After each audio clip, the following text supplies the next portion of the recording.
Hey guys, welcome back to the channel. Today I'm doing something a little bit different. I'm going to see if I can darken up this rosewood fretboard on my Strat using this Monty's Montypresso Relic Wax.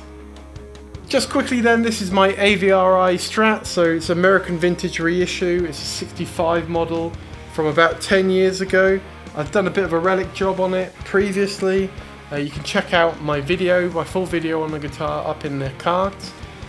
This has got a rosewood fretboard, so it's not particularly light, but it is, compared to kind of the vintage Strats and what have you, it is actually quite a light rosewood. So I'm going to use this Montypresso stuff, the Relic Wax, to see if I can darken the fretboard up a bit.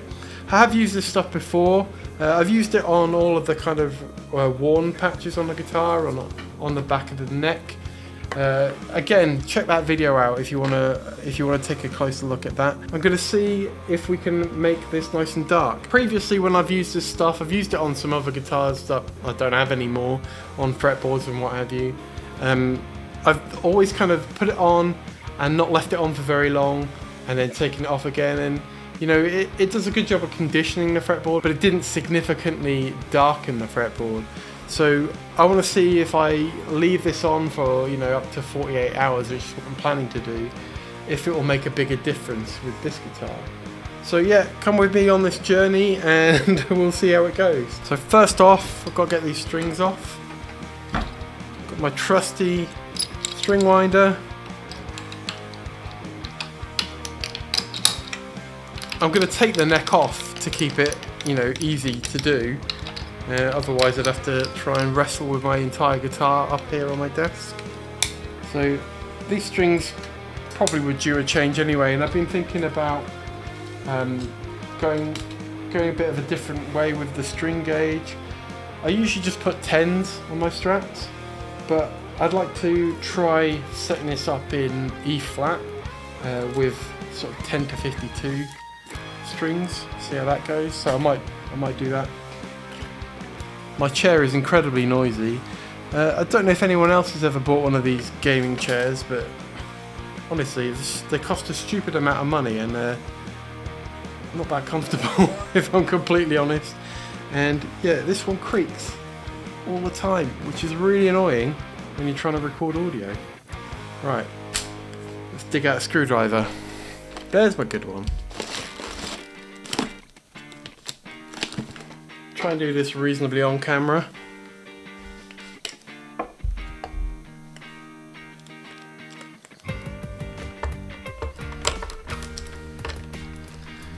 So I'm not particularly afraid of doing this kind of stuff on guitars. I've mucked around with this one so much now that, I mean, it's a bit beyond rescuing if I wanted to kind of put it back to how it was when I first got it.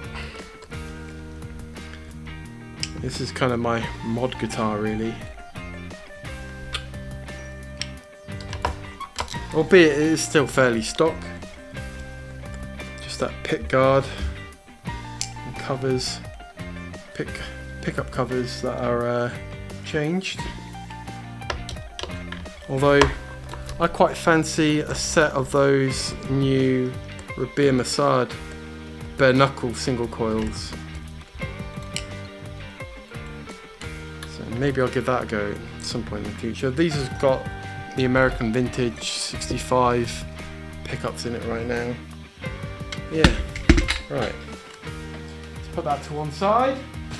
This stuff's really easy to apply. Although it is a dye, well, it has a dye in it, so it's kind of like a mixture of beeswax and other stuff.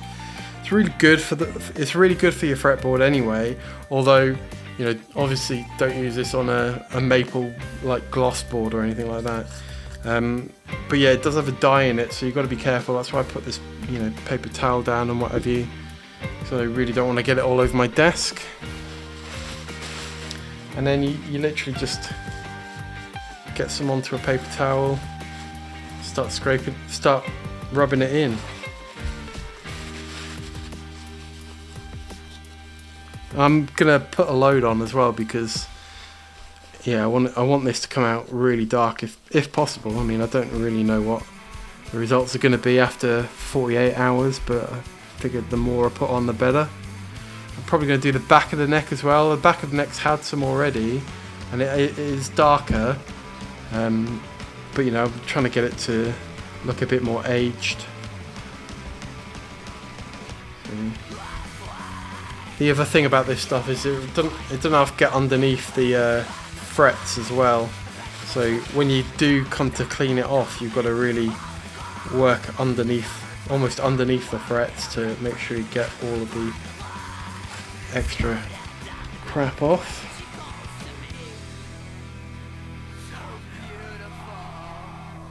You know, it looks nice and dark, but obviously you've got to rub that in quite a bit because it's got to penetrate the wood. Supposedly it won't affect your inlays or anything like that, so you don't have to worry about inlays. This has got pearl dot inlays.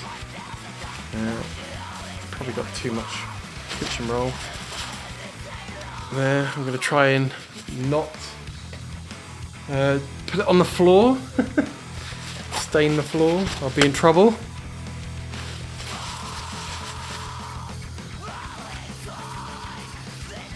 I'm glad to see that they've changed the packaging for this stuff as well. Like the original pot I had, I ended up chucking out in the end because it was like a little coffee cup thing with a coffee cup lid, and it's fine.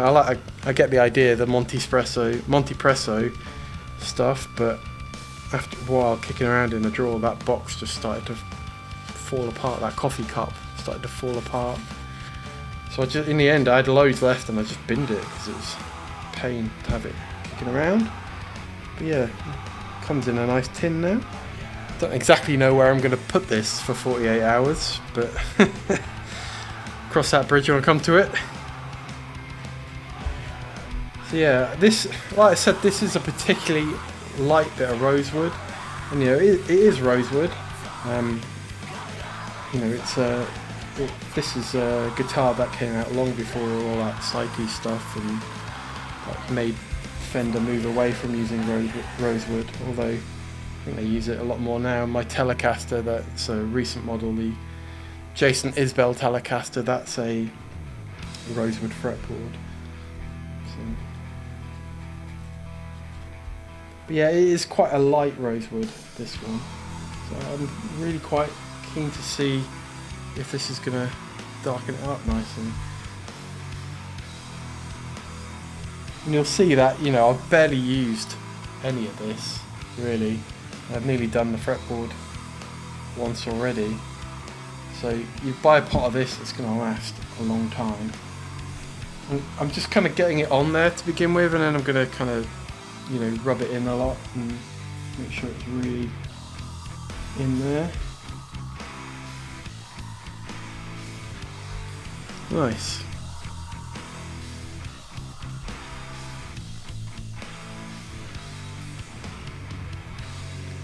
Right, just gotta get rid of the kitchen roll. Let's do the back of the neck as well then. It's probably gonna make a right mess now.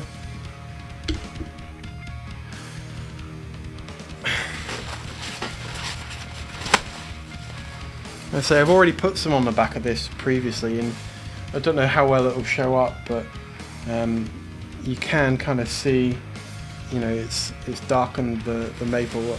This guitar's had the finish taken off the back of the neck, and then yeah, I applied some of this previously to it to darken it up a bit. Yeah, let's add some more on there and leave it on there for 48 hours, I guess.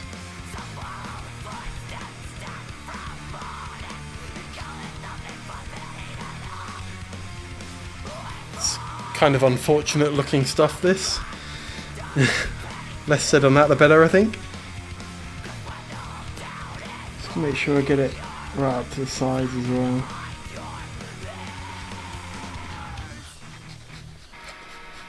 Just working it into the wood.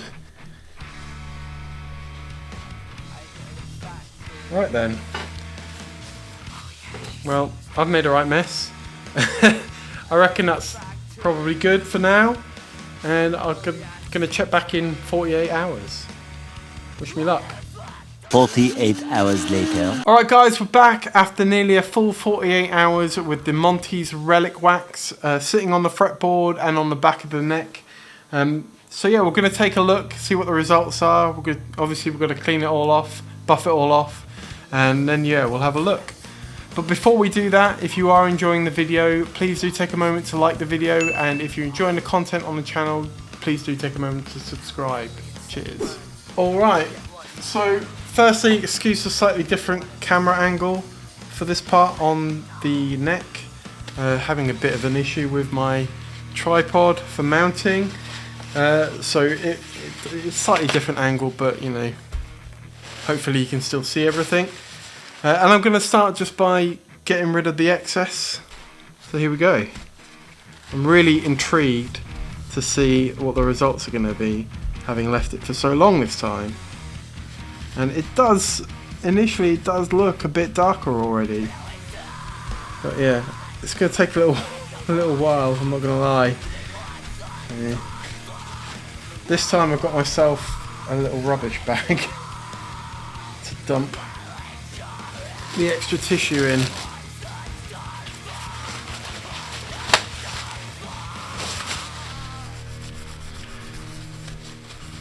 I may speed some of this up, so otherwise it's just me talking rubbish and buffing out a guitar neck.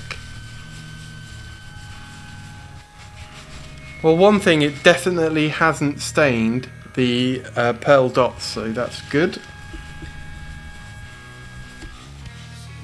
I definitely think that's starting to look darker. Let's have a look at the back of the neck. Again, the back of the neck has had this treatment before, so it was already looking a little bit darker, but I wanted to see what it would look like if I left it on for a lot longer. So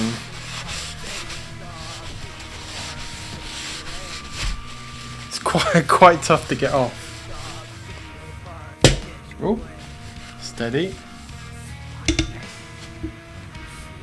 So I don't know, I think on the back it's maybe a little bit darker, but it's definitely harder to really see much of a difference. But maybe once I get the kind of before and after footage together, I'll be able to tell a little better. Yeah.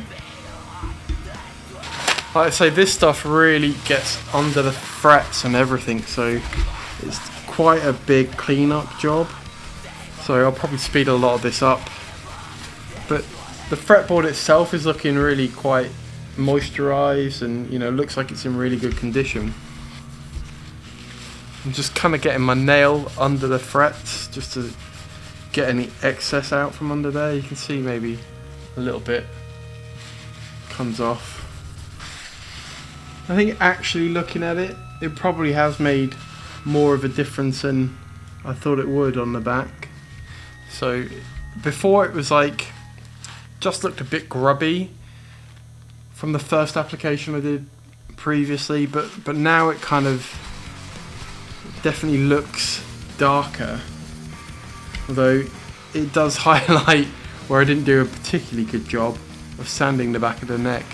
So it's kind of got into some of the scratches and darkened that. I mean, that's to be expected, and I don't really care, to be honest.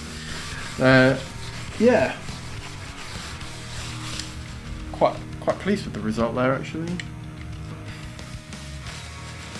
That'll do for now, I think. Try and get this in the shot. I'll show you the camera here. I mean, I definitely think that looks a bit darker. And the back of the neck, it's definitely made that darker. Yeah, I'll try and get some decent side-by-side shots of the footage from the other day. And this, I'll let you make a judgment call for yourself. I'll probably leave the video there. This stuff is pretty good for your fretboards anyway. I think this pot was 20 quid. I got it from Anderton's, but you can buy it directly from Monty's as well. Yeah. They also do a kind of non-relic version, so they do just a plain wax version, which is going to be good for your fretboards if you don't want to dye them. But yeah, check it out. Alright. If you made it all the way to the end, thanks for watching, and yeah, let me know what you think in the comments. Do you think it's just a bit of a waste of money, or do you think it made a difference? Do you not really care what your fretboard looks like? If you want to check out any more of my content, consider watching my video I put out recently on this pedal here, the Universal Audio Dream 65 reverb amp. You can check that out over here. Thanks again, and I'll catch you in the next one. Cheers!